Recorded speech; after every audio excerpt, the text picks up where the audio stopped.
Right. So today we'll be starting off with the concept of Firefox profiling and all. Okay. Yesterday I had talked about that how do you launch the browsers using different drivers, how do you dynamically launch the browser, and basically I talked about the command driver.find element, which will go and find any element on the web page. Okay. Right. And moving ahead from here, alright, let me make a new project for today.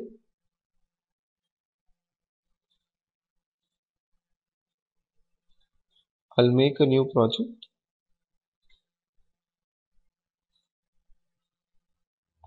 Just a minute, somebody is not able. Right? Hold on, there are two questions being asked. The first question is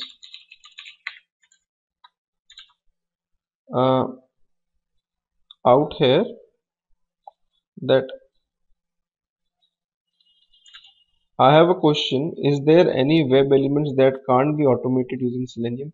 Look, you cannot automate desktop applications, otherwise everything is possible. Sometimes AngularJS applications, they give issues with Selenium. Okay, so that is the thing.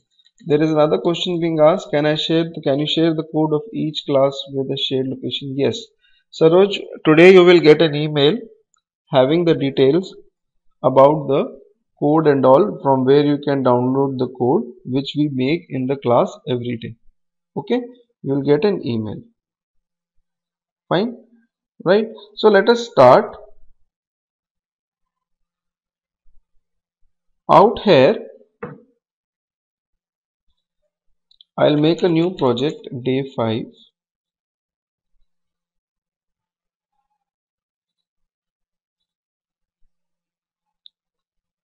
Just a minute. And in day 5 I will add all the jar files of Selenium. Okay, I'll go to, hold on, there's a question being asked. Which one is the best tool to automate desktop applications? Look, you can use QTP to automate desktop applications.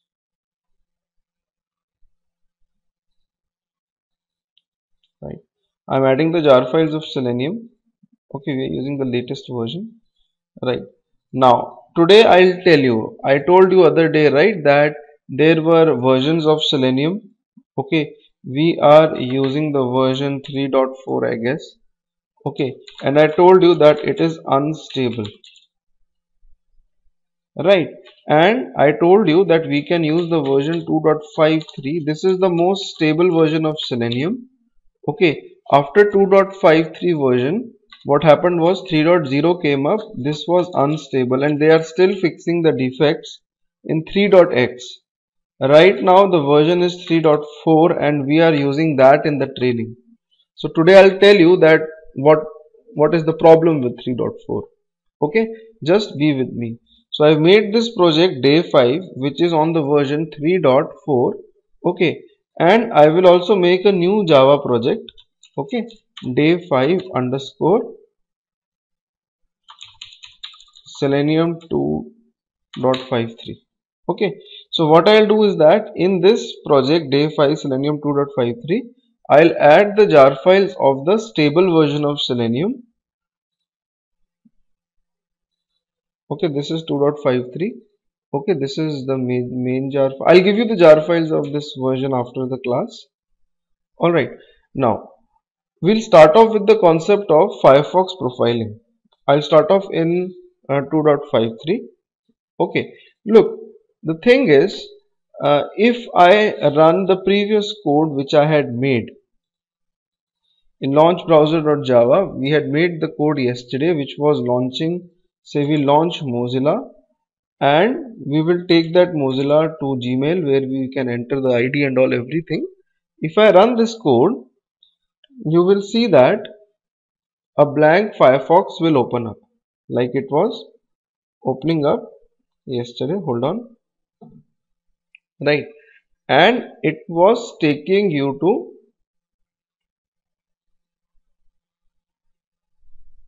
Gmail where you could enter your name and click on the next button, right? But if you look carefully in this browser which is just got open, if you look at the history of this browser, there will be no history. Okay, right? If you look at Firebug, which we had installed yesterday in Mozilla, remember we had installed Firebug in Mozilla yesterday. Okay, even Firebug will not be there, no plugin or no add-on will be there. Alright, so basically what I'm trying to tell you that this will be like a fresh Firefox which will be installed on your machine. If you open the regular Firefox which is there on the machine, okay, the regular Firefox has got history as well. It's got Firebug as well, which we had installed yesterday to investigate the elements. Okay, so with Firebug we could investigate every component of the page and all everything. Okay, now problem is the problem is when we are working with Selenium, okay, we need to use Firebug on the browser which gets opened. This is the browser which just got opened by running the script and Firebug is not there. Now what happens is that suppose script is running. Okay, hold on. Let me show you this way. Just a minute. This thing has hanged. Right. Suppose script is running, you reach page number 1, then you reach page number 2 and then you reach page number 3. Okay, you are making the script and you are testing whether the script is working fine or not. When you reach page number 3, something happens and the script fails. Now you want to investigate why the script failed. So at that point of time you will have to use Firebug and you want to, judge some element or you want to investigate some element. So what happens is that it becomes a little tough that way. Okay, so what we do is that we use the concept of Firefox profiling over here. Now what is the concept of Firefox profiling? Okay, now suppose what happens is that you and your friend are using the same PC. Alright, you have a common machine which is being shared by you and your friend.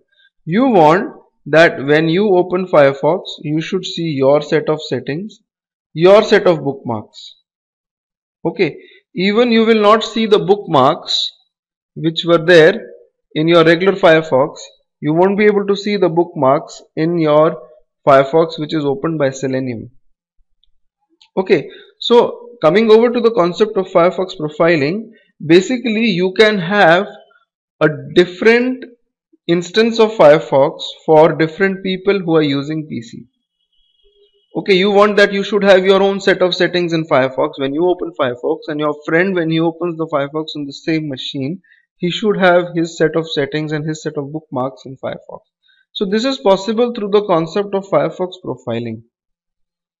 Okay, right. Now to have a Firefox profile, the first thing is that you need to quit Firefox from the file exit menu. Okay, use the file exit menu and quit Firefox. Don't quit it from the regular cross icon on the top right side. Okay, now after that you need to go to the start panel and give the command firefox.exe-p profile manager. You have to give this command, right? And when you give this command, you hit the enter button, you will have a window like this. Firefox, choose a profile. This is the default profile which is there on your machine. I can create a new profile known as Selenium underscore profile. Alright, I'll give you the command on the chat. Okay, on the chat I will give you this command.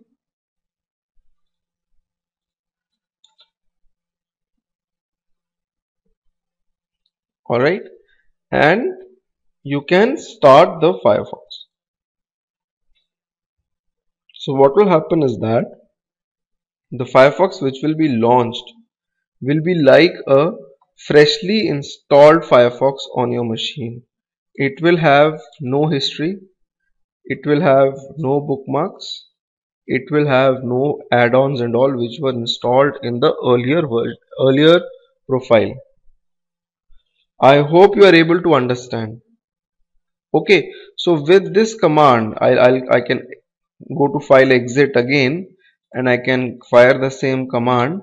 I can create as many profiles as possible. If I open the default profile which was there on my PC, this is the default profile. It's got Firebug in it. It's got my bookmarks, whatever I have. Okay, it's got a good history and all everything. Alright, fine. Now what happens is that, let me open the other profile. When Selenium launches Firefox, okay, in my, if I go to day 4, okay, when you write driver equals to new Firefox driver, okay, let me just copy these two lines, and in the 3.4 version I'll make a new class known as profiling.java.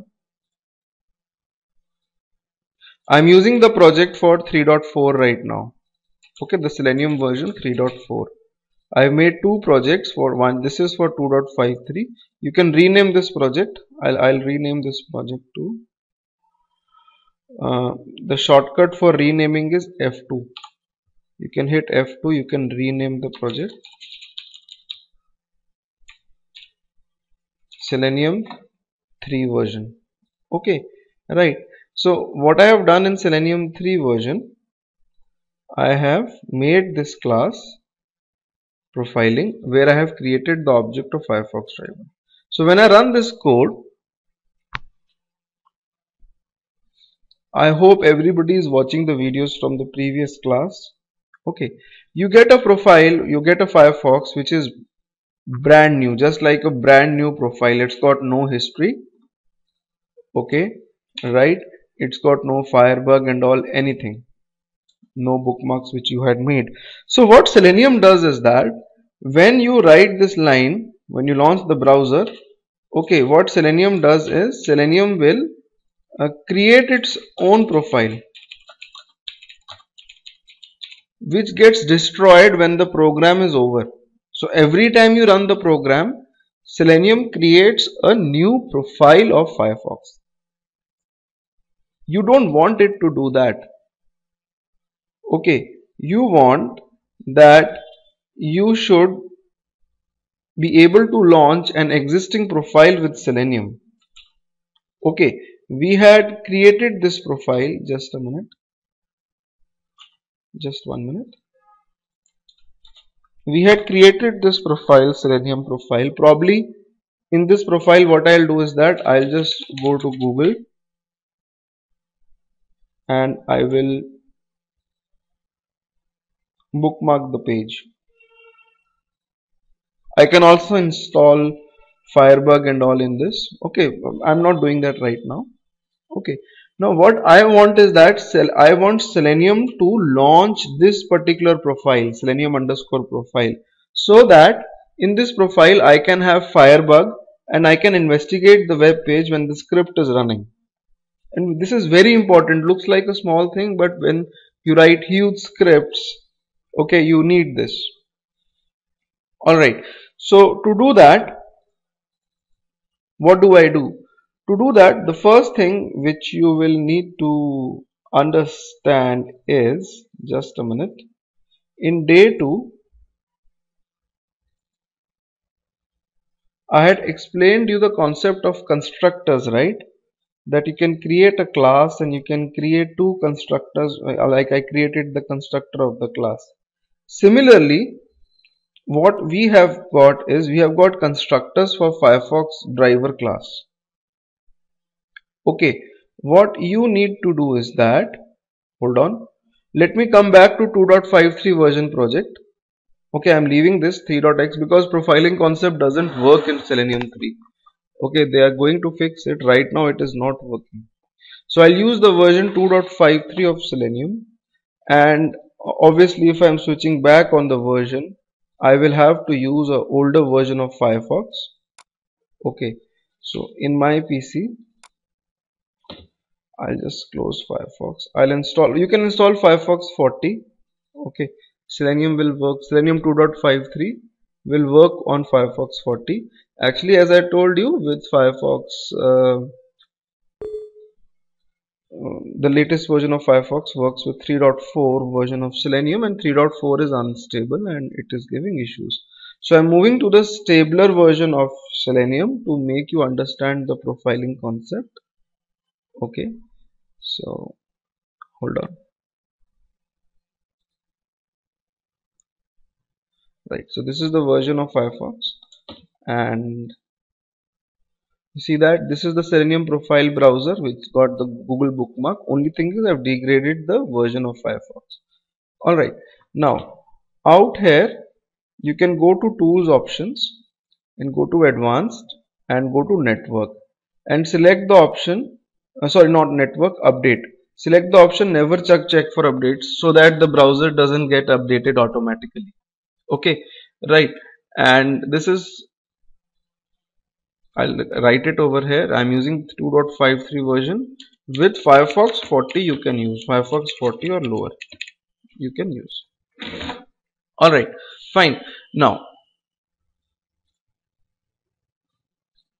I'll create a new class over here known as Profile. Now the good thing is that in Selenium 3, what used to happen was that, or what happens is that you have to write system.set property for GRID. In Selenium 2.53 you don't need to write it. Okay, in Selenium 2.53 you can directly write Firefox Driver equals to new Firefox Driver. Okay, when you run the code, you will see a blank Firefox getting opened. So instead of this blank Firefox, I want to open my Selenium profile. So what do? I create an object of a class known as profiles ini.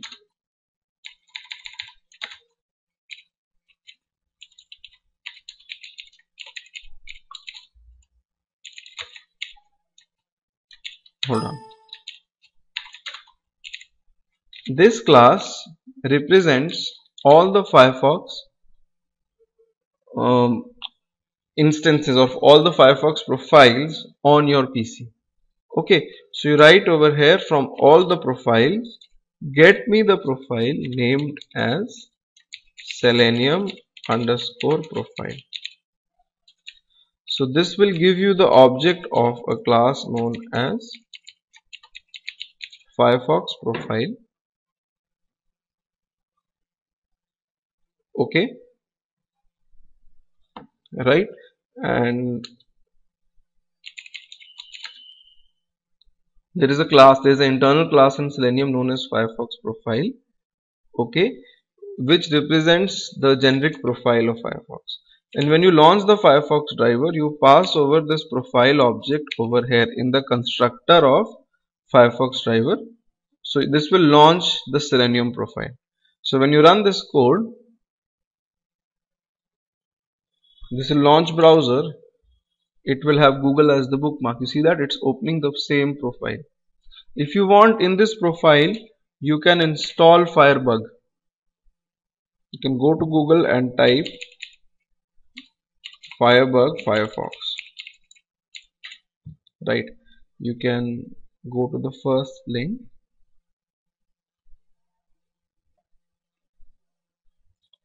and add it to Firefox.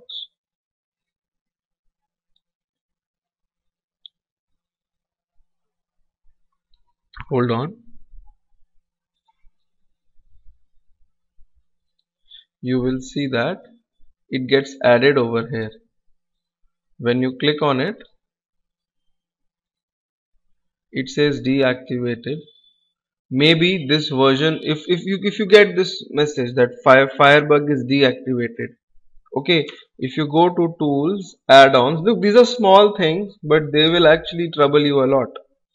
Okay, you go to tools, add-ons, and go to extensions, and you will have this Firebug.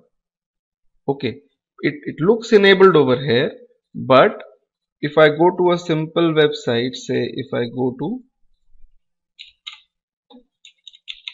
gmail.com, fine, and if I try to use Firebug over here, I cannot use it. It's saying that it's deactivated. This is because this version of Firefox is not supporting this version of Firebug.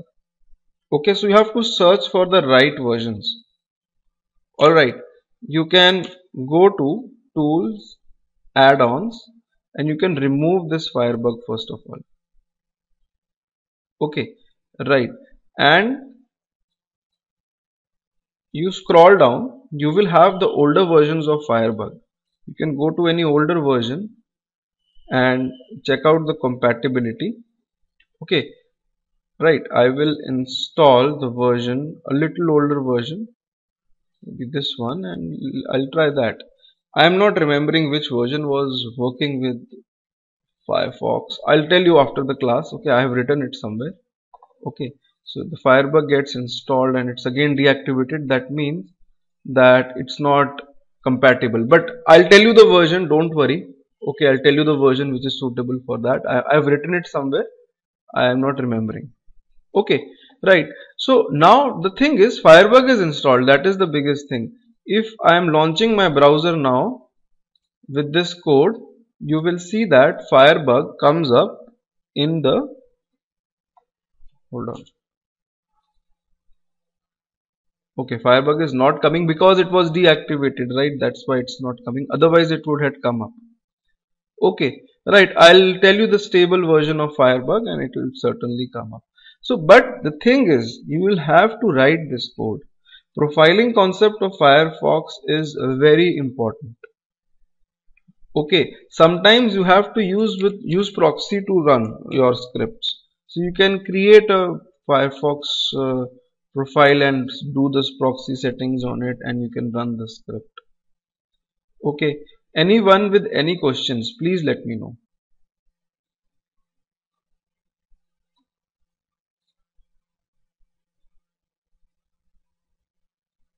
No, this profiling concept is not applicable to Chrome or something.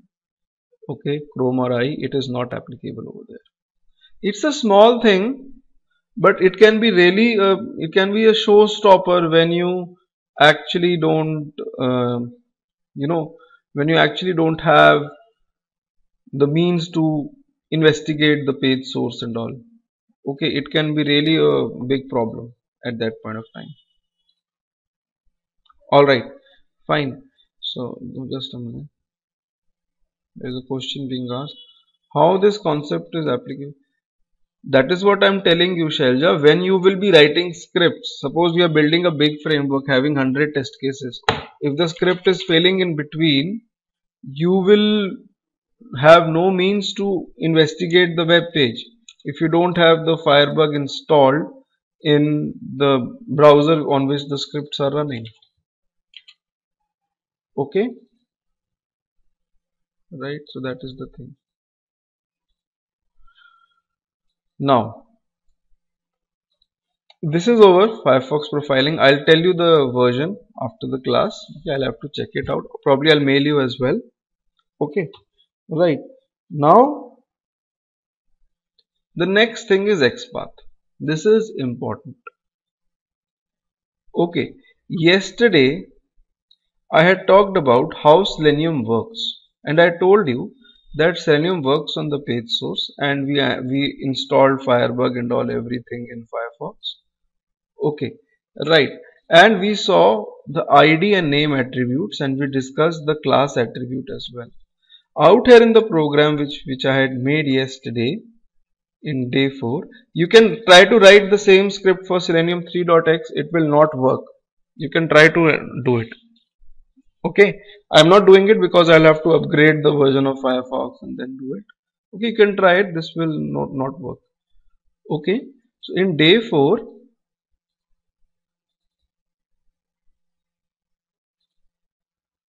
you had written the command. We had seen the command driver.find element by the ID and by the name.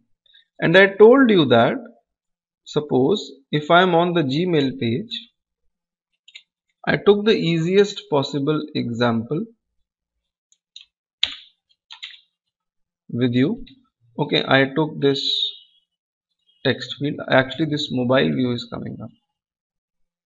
Okay, I'll have to switch over to it. Okay, anyways, let's take another example. Say I'm on the page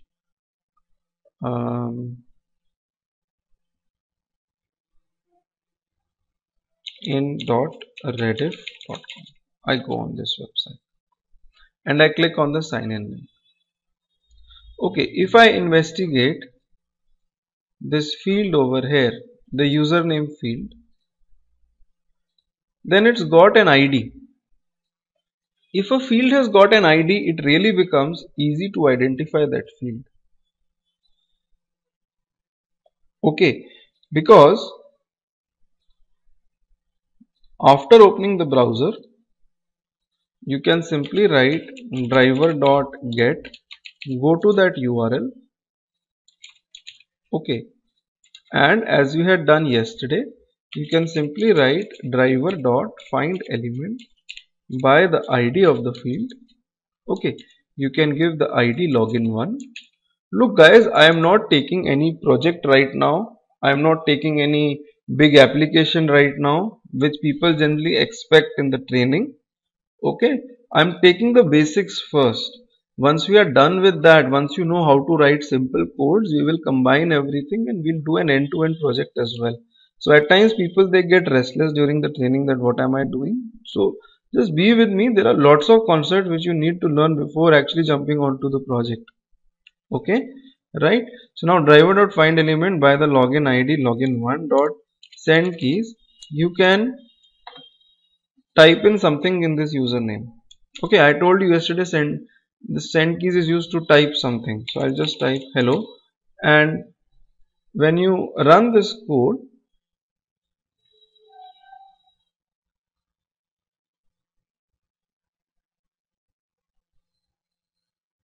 this will take you to Rediff and you see that it's written hello inside.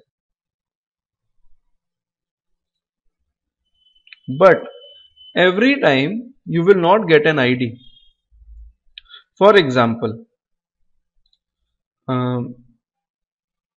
this is a label, keep me signed in.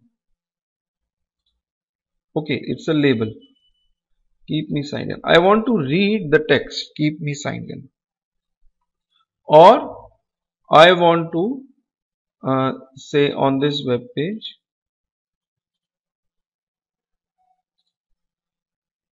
I want to read this text on a personalized email ID. Okay, I want to read this text. If I look at it, it's a division. It's got no ID, nothing. So I just cannot use it. It's got no ID or no name. So every object will not have an ID or a name. Okay, every element on the page will not have an ID or a name. So you need to understand the concept of XPaths in this case. What is an XPath? Okay, look,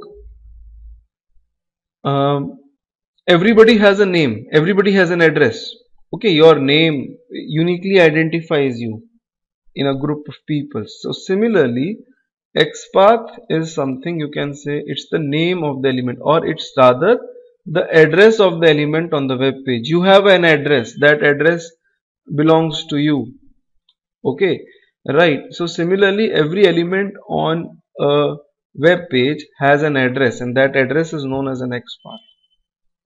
Okay, when do we need XPath? When there is no ID, when there is no name to identify the elements. we use the XPath. Now how is XPath, how does XPath work?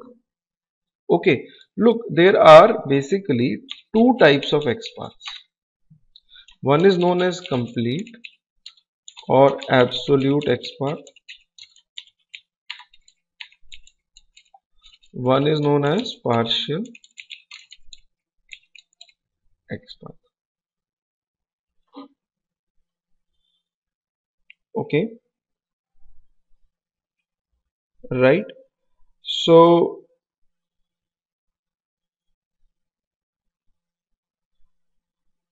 out here, what do you mean by complete or absolute XPath?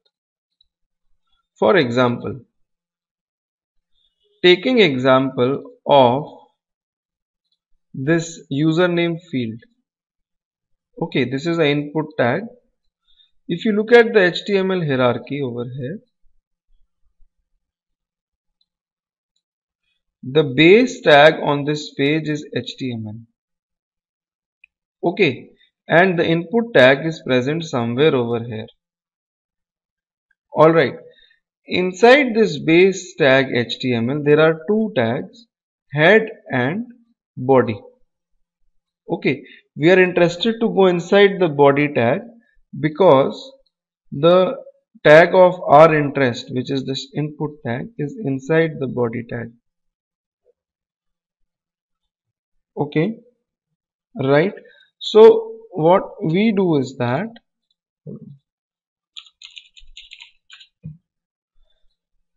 we write the code like this: HTML/body. This is the HTML tag, this is the body tag. Inside the body tag, you have got this div tag. You want to go inside this div because ultimately you have to reach the input tag. So you will write /div. Inside this div tag, there are three div tags which are parallel to each other. Okay, you want to go inside the second one. So you will write like this /div2. 2 means that after this division, go inside the second division tag. You want to go in the second one. If you don't write anything, by default it will take 1. Okay, you want to go inside the second division tag. Inside the second division tag, you again have got two divisions. You want to go inside the second one. Okay, in order to reach the input tag. So you write over here again div2. Okay, right. And then you need to go in the next division, which is the next first division. There are two divisions again under this, or other three divisions. You want to go inside the first one.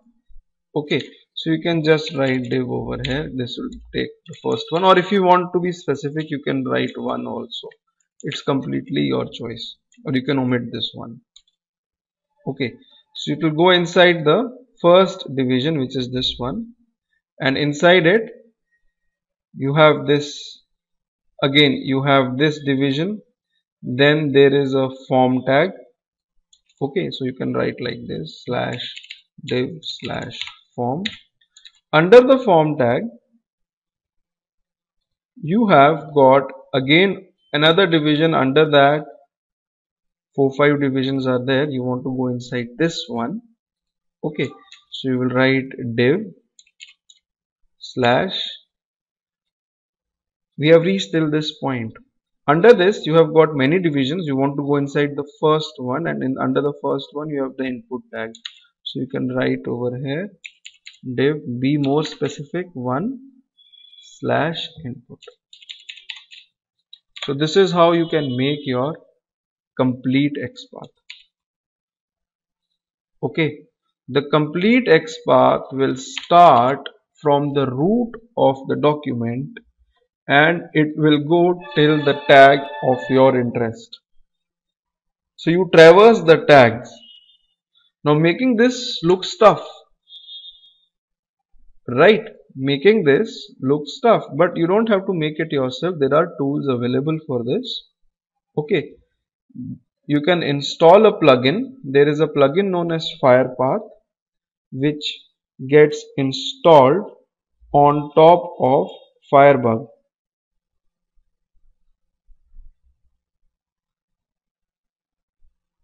Okay, right? So out here,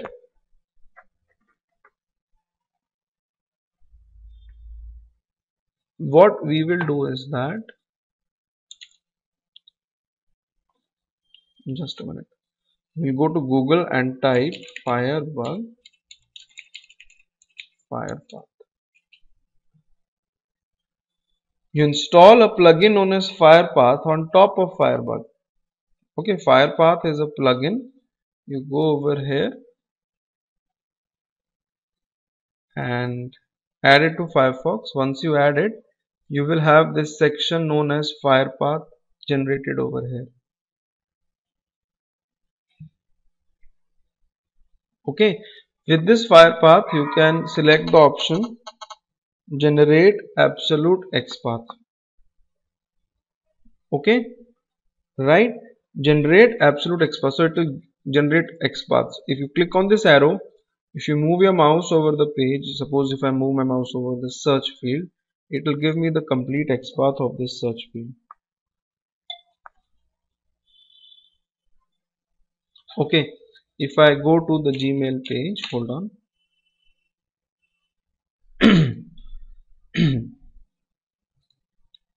If I look at, or hold on, we were on in.retif. Let's go to in.retif. If I look at the sign in page, if I look at the username field,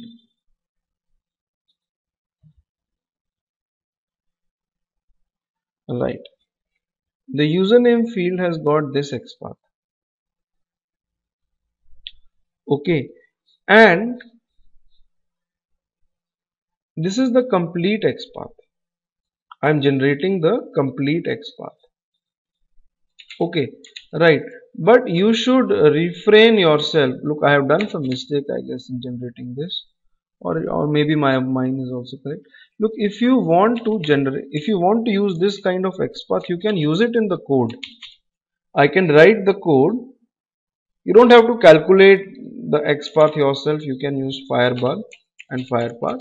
You can simply write driver.findElement by the XPath, this, and then dot send keys hello. So when you run the code,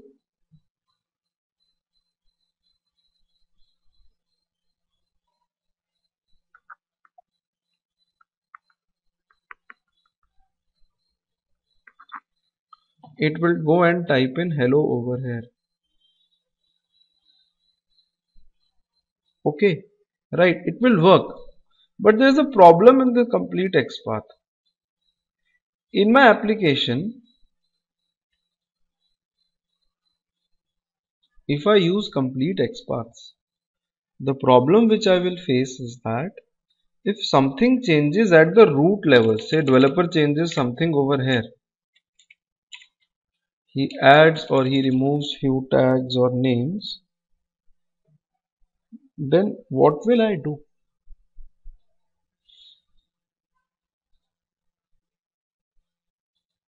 Okay, if the developer adds something, then I will have to change the complete XPaths of my application. My all the XPaths of my complete application, they will get changed, which is a terrible thing as far as maintenance is concerned, because once you have made the project is stable, it is running, and if something changes in the application, you should be easily able to change your scripts. It shouldn't be that something changed in the application and everything went for a toss. So we refrain ourselves from using complete or absolute XPaths. Although these XPaths are too accurate, okay, they are too good, but we don't use them. Alright, Anybody with any questions?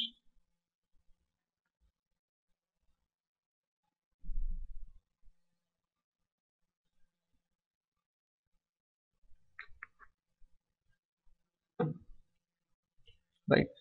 Okay, no questions. What we do is that we use the partial XPaths. Okay, right. Now, what do you mean by partial XPaths?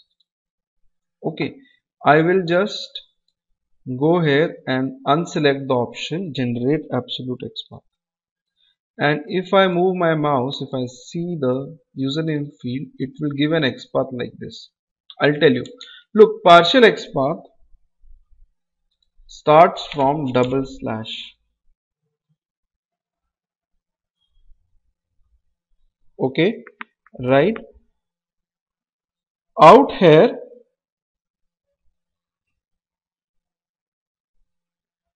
if I if just a minute. Out here, all the partial XPaths start from double slash. Okay, for example, if I write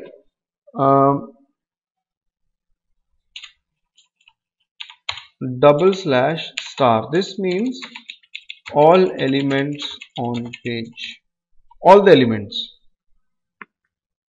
Okay, right.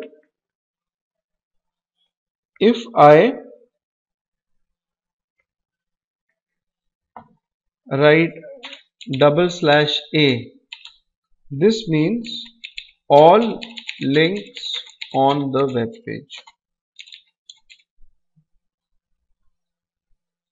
Alright, okay, because all the links they have anchor tag a. If you look at any link, for example, create a new account, it's got an anchor tag a.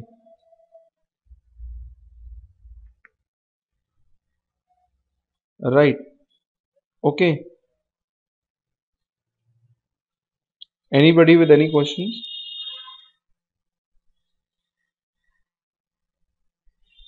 Right. Out here, if I look at Firebug, if I look at Firebug and if I look at the field username, fine. Username field looks like this. The XPath looks like this. Double slash star, that means out of all the elements on the web page, get me the element whose ID is login1. Or I can be more specific. Okay, the tag name for the username field is input.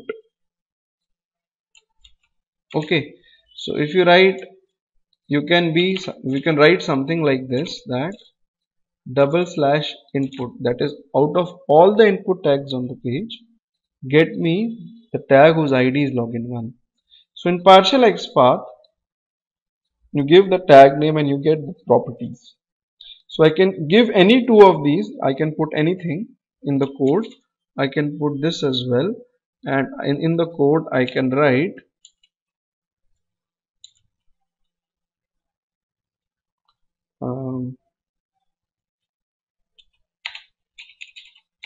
driver dot find element by the XPath. I can give the partial XPath dot send keys hello, and when you run the code,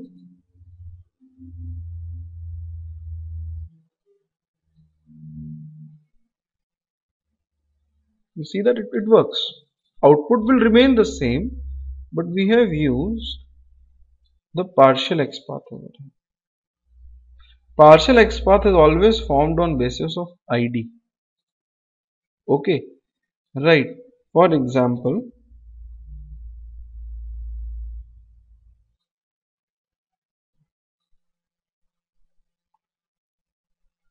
if I look at this, hold on, I cannot show it. Yeah, if I look at this name field over here, Okay, right,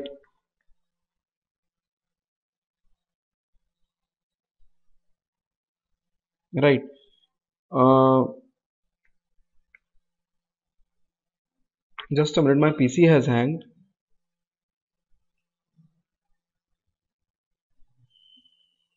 Just a minute. Sometimes Firebug it hangs.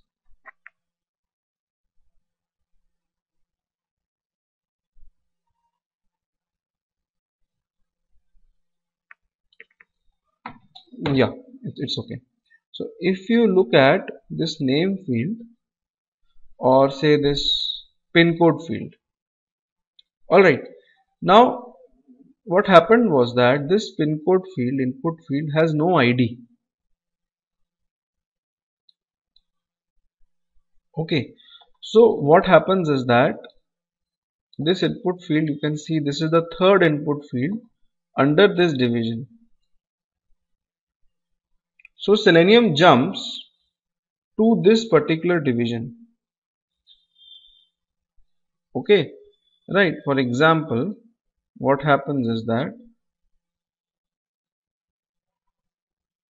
Smith, that's what I am telling you. Mona, I'll just answer your question. Hold on. Hold on. This is the input tag. This input tag you can map over here. This is the division tag. The input tag is present inside this division tag. This division tag has also got no ID. So what Selenium does is that it traverses above. Okay. And it goes inside the TD tag. This TD tag contains the division. So it keeps on traversing above till the time it finds this form with the ID FRMAQA. Okay. So what happens is that it traverses down this form to the input tag which is there and it makes the XPath. Because between this input tag and the form, okay, there was no element with any ID. So it made the XPath like this. It started from this form and it went to this input tag. Right? You got my question. You got the answer, Smith. Right? Now sometimes what happens is that you get no ID. For example, if I try to get the partial XPath for this link, forgot XPath, it gives me a complete XPath instead of partial one because between the link and the root of the document, which is the HTML tag, there is no element having an ID. So it gives me a complete XPath automatically in that case.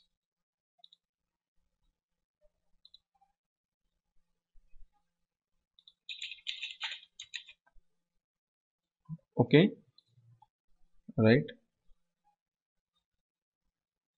Yes, you should be asking developers to add IDs. It makes your work easy. So there's a question being asked, can you please send the interview questions on the basis of each topic and give me some important points?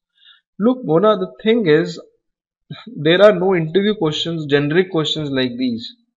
Once you are done with Selenium, once you have practiced, okay, once you know how to build framework, then start preparing for the interview.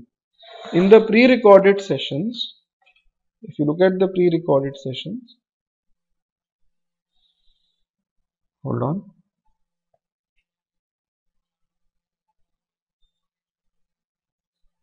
it's taking time to open.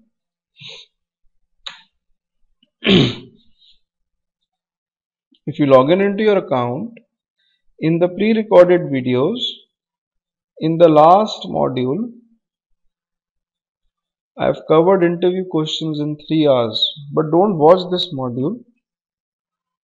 Okay, right.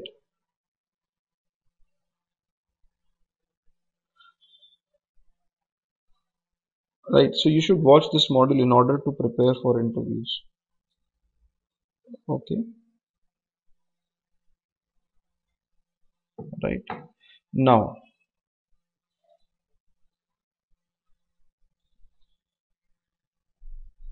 as I was telling you, we prefer using partial XPaths. Okay, we prefer using partial XPaths, but sometimes there is no ID. For example, I told you the link, create a new account. This is the anchor tag. Firebug keeps on traversing above. It tries to find element with an ID. Okay, it's not able to find any element with the ID. Alright, so this is how it creates the problem, and it gives you a default, you can say, complete XPath in that case. And we don't prefer complete XPaths because they are, they give problems if something changes in the application, right? Now, what do we do in this case? There are other solutions available, which I will be talking in tomorrow's class, how to create your own customized XPaths and all. Can two elements have the same XPath? So I'll stop here.